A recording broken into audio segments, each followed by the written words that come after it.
History of Malaysia. Malaysia is a country located on a strategic sea lane that exposes it to global trade and foreign culture.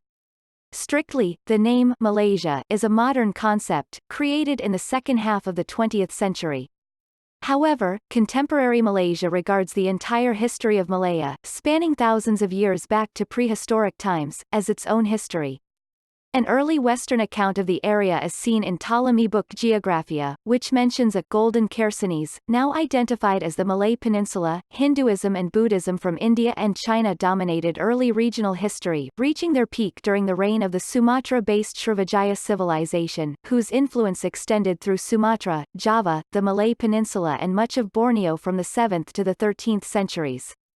Although Muslims had passed through the Malay Peninsula as early as the 10th century, it was not until the 14th century that Islam first firmly established itself. The adoption of Islam in the 14th century saw the rise of a number of sultanates, the most prominent of which was the Sultanate of Malacca.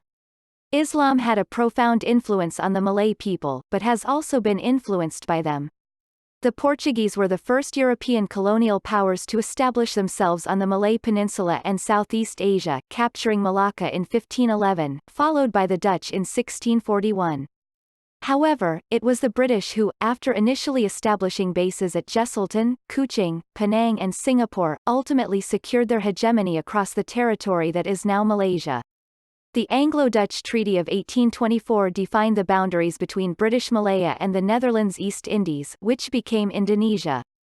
A fourth phase of foreign influence was immigration of Chinese and Indian workers to meet the needs of the colonial economy created by the British in the Malay Peninsula and Borneo.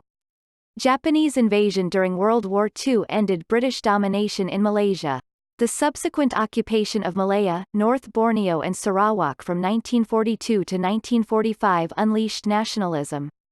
In the peninsula, the Malayan Communist Party took up arms against the British. A tough military response ended the insurgency and brought about the establishment of an independent, multi-racial Federation of Malaya on 31 August 1957.